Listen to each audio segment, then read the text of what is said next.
Sabi nga nila, kahit gaano ka katagal maghintay, darating ang tadhana mo sa tamang panahon. Isang taong iibigin ka na sa habang panahon sasamahan ka, napupuno ng kakulangan sa buhay mo sa panghabang panahon.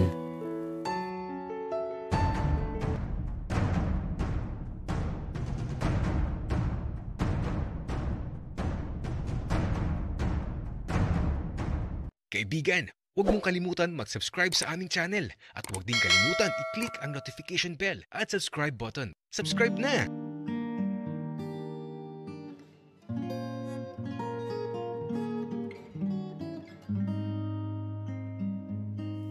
Sobrang excited na talaga ako na maisabit sa dingding yung larawan namin ni Kurt. Kaya nga, nagprint na ako kaagad tapos nilagay ko na sa frame at nung umuwi ako sa bahay, ayun,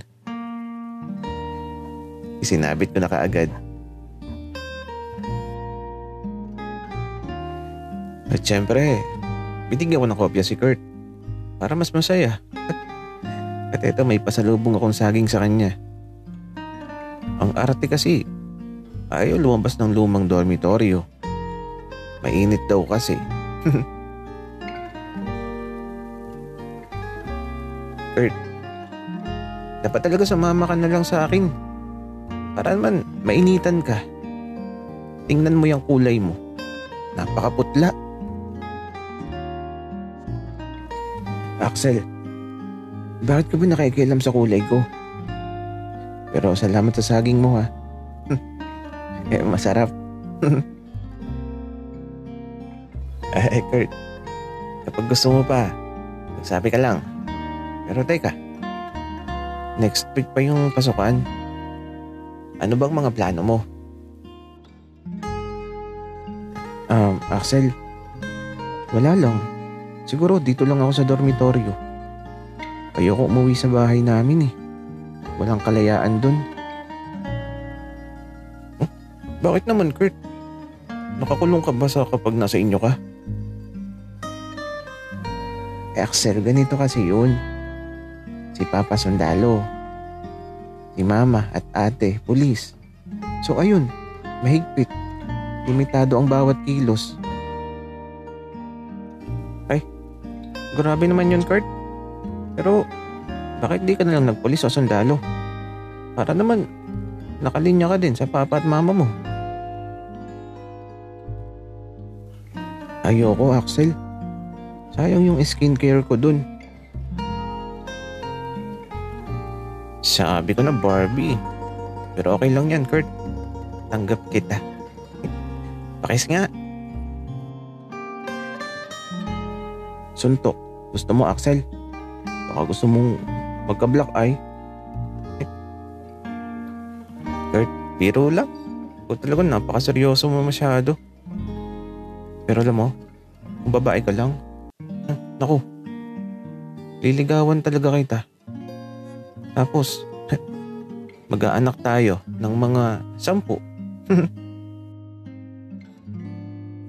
Axel, kung babae ako, hindi kita magugustuhan. Bansot ka kasi.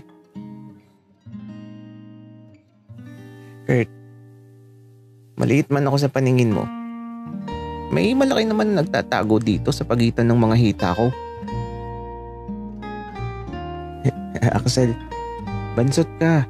Kaya maliit lang din yan. Huwag na tayong maglokohan. Hulaan ko, mga 3.5 kapag nagalit. Patawa-tawa lang si Kurt. Akala niya ata nagbibiro ako. Kaya ito, nag-iisip ako ng mga kakaibang bagay. Alam niyo na kung ano yun. Nandito kasi kami sa mahabang upuan. Dito kami nagkukwentuhan habang kumakain ng saging. Tapos ito, galit na. Kaya naman, ilalabas ko. Minamaliit kasi ako ni Kurt eh.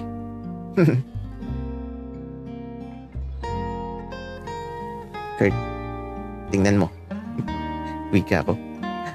Paglingon ni Kurt, pinakita ko sa kanya yung pinagmamalaki ko. Hinawakan ko ng dalawang kamay. Tapos, labis pa.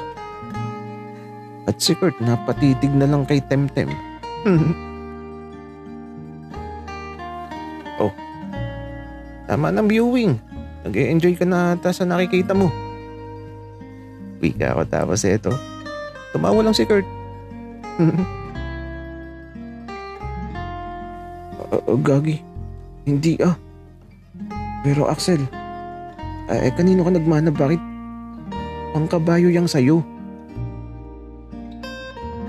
Ewan ko ba, Kurt? Baka sadyang pinagpala lang ako. Tsaka kapag bagong taon kasi, di talaga ako tumatalon kaya siguro hindi ako tumangkad. Alam mo, Kurt, kung anong ginagawa ko kapag bagong taon? Nasa kwarto lang ako. Doon ako nagpapaputok. Axel, grabe ka. Kaya pala bansot ka. Di ka natalon kapag bagong taon. Pero ayos yung temtem mo. Nagulat ako. Kurt, hawakan mo. Dali, habang galit pa. Axel, gago ka ba? Ayoko. Para kang sira. Kurt, dali na. Huwag ka nang mahiya. Tsaka, tayo lang naman dito. Wala si Aling Yoli. Baka mamayang hapon pa bumalik yun. Axel, ayoko. Ay, Kurt. Testing lang. Hawakan mo na. Dali. Ilalabas ko na. Pika ako. Kaya eto. Inilabas ko na ulit. Tapos si Kurt, eto. Nakatingin na naman. Kurt, huwag ka na mahiya. Hawakan mo na. Tingnan mo, naghihintay lang siya na hawakan mo. Axel naman ayoko baka mamaya pagkalat mo pa na hinawakan ko yan. Ala, gusto din. Pero huwag kang mag-alala, Kurt. Walang makakaalam. Promise. Secret lang natin to. Axel, basta. Secret lang ha. Kaya eto. Parang ayaw pa hawakan ni Kurt. Kaya kinuha ko na yung isang kamay niya. Tapos, napapalunok ng laway si Kurt. Kinakabahan ata. At eto, nung mahawakan na niya, hindi pa nakontento.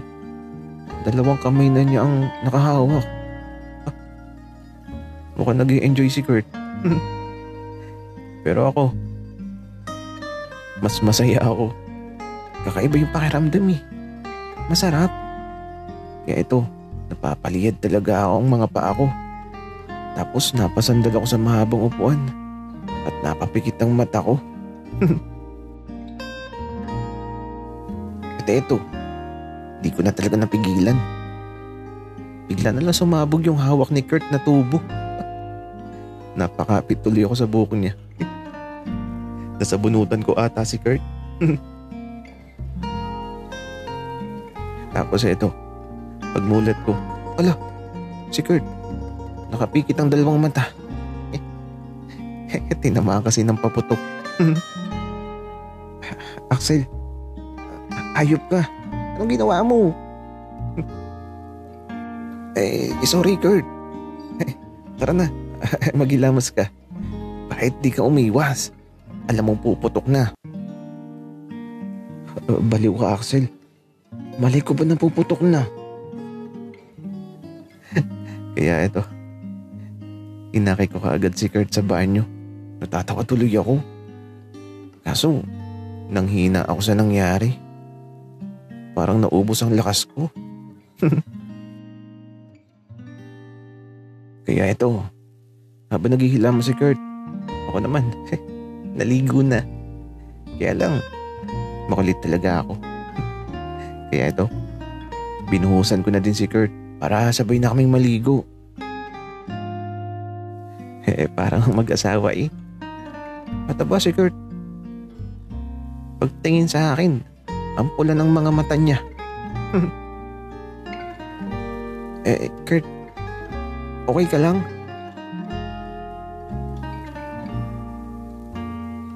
Ewan ko sa'yo, Axel.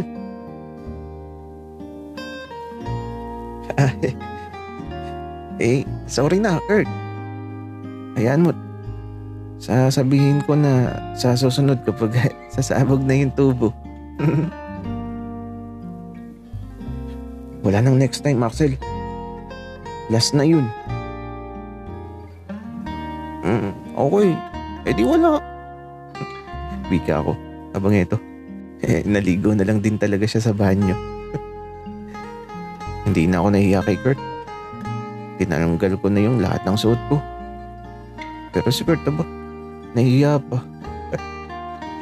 Masyadong conservative.